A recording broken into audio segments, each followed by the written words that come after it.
जी, तो इंट्रोडक्शन के रूप में रखूँ तो मैं प्रियंका राय हूँ और करीब आवाज़ आ रही है? मैं प्रियंका राय हूँ और करीब सन 2000 से अपने परिवार के साथ मैं गाज़ियाबाद में रहती हूँ। तो परिवार में अभी देखें तो यहाँ पर मैं, मेरे हस्बैंड और 2 बच्चे हैं। तो बच्चों को बड़े बच्चे हैं तो दोनों ही बच्चे, अब बेटी तो बीटेक कर चुकी है, जॉब में है, तो घर में रहती है, वर्क फ्रॉम होम है उसका, तो कभी ऑफिस के लिए जाना भी होता है, वैसे वो हमारे साथ में ही रहती है। बेटे को देखूं तो बेटा अभी बीटेक 4th ईयर उसका चल रहा है, तो लास्ट सेमेस्टर में इंटर्नशिप है तो उसके लिए वो हैदराबाद में रहता है। तो कह सकते हैं दोनों बच्चे साथ में रहते हैं और नहीं भी रहते हैं, क्योंकि ऑफिस के लिए वो आते जाते रहते हैं। तो इतना परिवार का इंट्रोडक्शन है। और वैसे देखें तो आगे परिवार में मेरे जो इन लॉज हैं उसमें फादर इन लॉ हैं जो बनारस में रहते हैं, और मेरी मम्मी है, तो मम्मी मेरी मेरे भाई के साथ में रहती हैं। तो ऐसा परिवार है। आगे मैं देखूं my state before exploring proposals, तो ये बड़ी इम्पोर्टेंट चीज़ है मेरे लिए कि मैं पहले किस स्थिति में थी, अभी किस स्थिति में हूँ। तो पहले की स्थिति में देखती हूँ और एक आध प्लेटफॉर्म्स पे मैंने ये रखा भी है।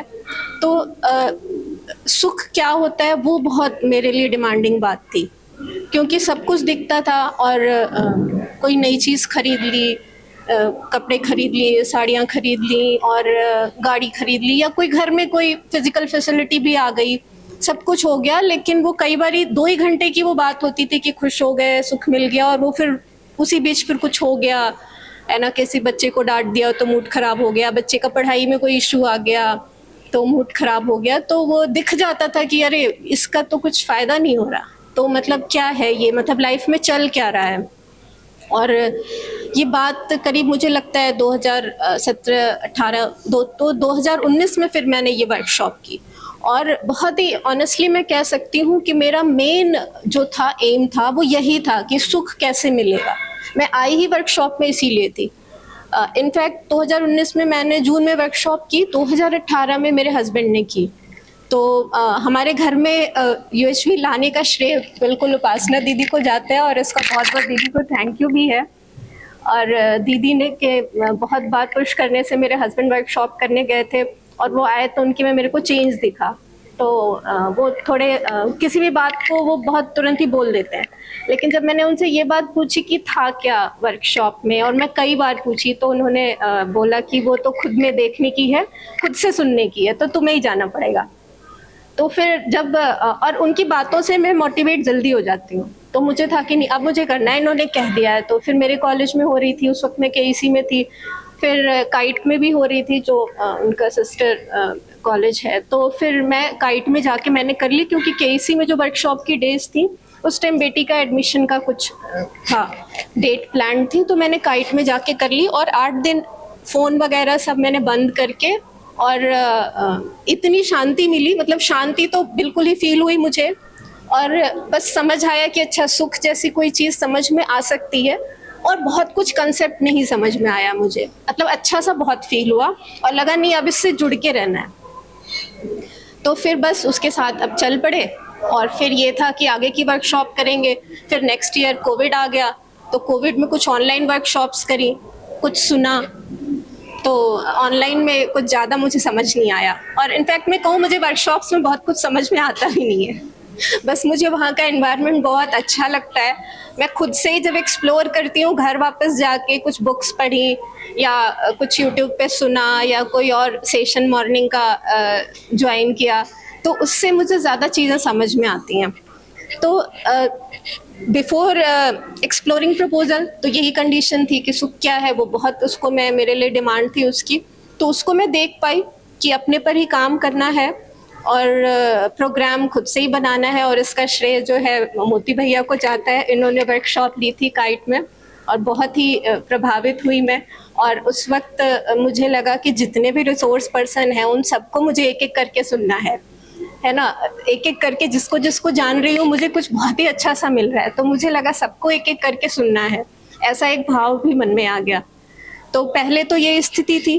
अब की प्रपोजल्स आई एक्सप्लोर्ड, तो सबसे पहली बात जो की प्रपोजल समझ में आई वो यही कि सुख स्वभाव है, प्रभाव की बात तो इसमें है नहीं।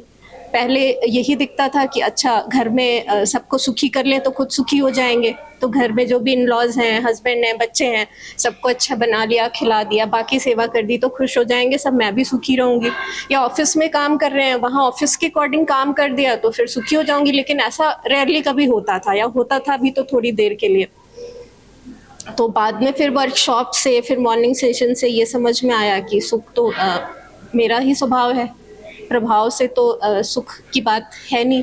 तो एक ये चीज़ मेनली समझ में आई। और दूसरी बात ये कि अपने आप को, ह्यूमन बीइंग को देखें तो coexistence of self and body के रूप में जो दिखा, वो बहुत ही एक अच्छी स्थिति रही मेरे लिए, क्योंकि वो दिखा कि जिस सुख के लिए मैं बहुत, मेरे लिए है, मुझे देखना है कि सुख क्या है, उसे मैं फिजिकल फैसिलिटी से पूरी करने की कोशिश कर रही हूँ, और वो तो बॉडी से संबंधित है। और सुख जो है वो सेल्फ से संबंधित है, तो उसके लिए मैं क्या प्रयास कर रही हूँ।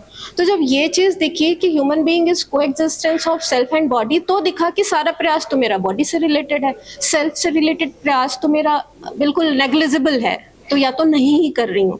तो एक ये बात रही। तो सुखी मैं होना चाह रही हूँ और क्या कर क्या रही हूँ, वो गैप बहुत सारा दिखा। एक और चीज़ जो दिखी वो समृद्धि की बात। अभी बहुत recently last to last year Diwali का टाइम था, उस वक्त मैंने उसको ध्यान दिया थोड़ा।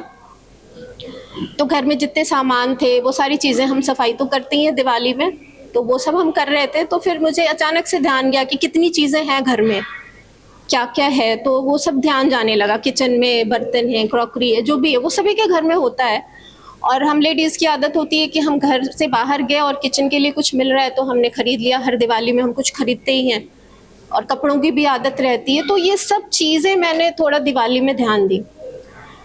तो फिर ये ध्यान गया कि कितना सारा सामान पड़ा हुआ है और हम उसका प्रयोग कितना कर रहे हैं, फ्यूचर में कितने की ज़रूरत है, कितने गेस्ट आते हैं। तो मुझे लगा कि ये तो सब, मतलब बहुत सारी चीज़ें, तो लगा कि किचन का सामान यूज़ ही नहीं कर रहे हैं, वो पड़ा हुआ है। घर शिफ्ट हुए हम अपने फ्लैट में, तो हमने शौकिया कुछ कुछ चीज़ें और ख़रीद ली कि ये सामान भी रख लेते हैं किचन में, और वो यूज़ ही नहीं हुआ। फिर मतलब एक अंदर से ना कुछ उलझन सा भी मुझे भाव आने लगा कि कर क्या रहे हैं, ये सामानों का क्या करेंगे, और ये तो कुछ भी मेरे यूज़ का नहीं है।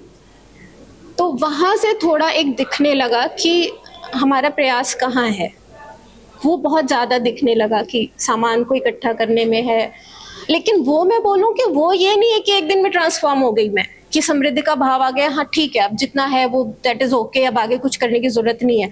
तो वो एक दिन में ऐसा ट्रांसफॉर्मेशन हो जाएगा, वो मुझे बिल्कुल नहीं दिखा। उसकी भी मुझे, जो सर कहते हैं कि वो प्याज की परत की तरह, वो भी समृद्धि का भाव भी मुझे प्याज की परत की तरह से दिखता है।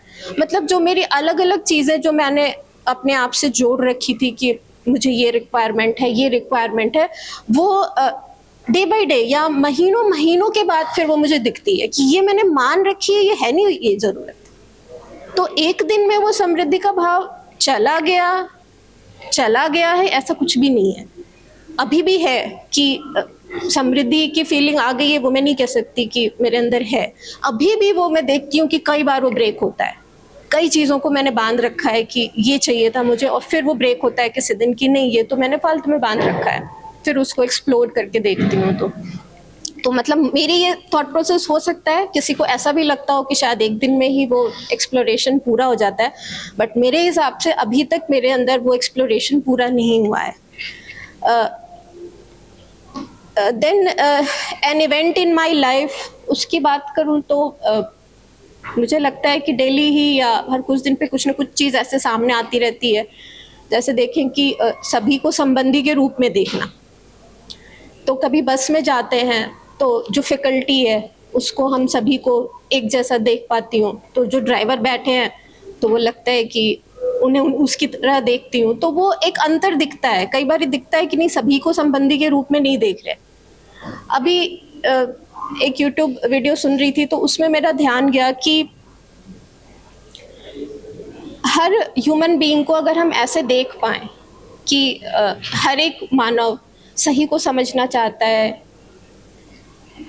तो उस चीज़ को जब मैंने देखना शुरू किया तो वहाँ पे अब जब भी किसी को देखते हैं तो थोड़ा सा इस बात पे ध्यान नहीं जाता कि उसका व्यवहार क्या है, नहीं तो पहले कोई भी साथ में, चाहे वो घर का हो चाहे ऑफिस का हो, जब वो व्यवहार करता था तो व्यवहार वो कैसे कर रहा है, वो क्या बोल रहा है, और उसके साथ कुछ कुछ अपनी भी मान्यताएं, संस्कार ऐसे जोड़ के फिर उसकी मीनिंग होती थी। लेकिन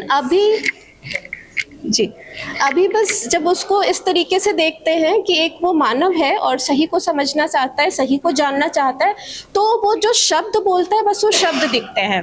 फिर वो मेरे जो संस्कार मान्यताएं हैं, उसका व्यवहार, वो उस पर उतना ध्यान नहीं जाता, उसके कहे गए शब्द, और फिर उसके हिसाब से अंदर बहुत डिसहार्मनी फिर नहीं होती, फिर उसके हिसाब से फिर उसके साथ बिहेव कर पाते हैं।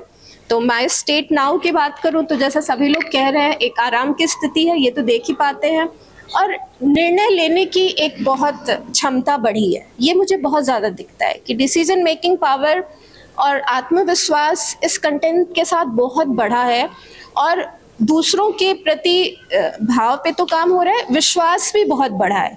उसी से मुझे लगता है कि जो एक फियरलेसनेस है वो बहुत आती है हमारे अंदर, तो वो चीज़ें मैं अपने अंदर देख पाती हूँ। जी, थैंक यू। बहुत ही बढ़िया। एक बात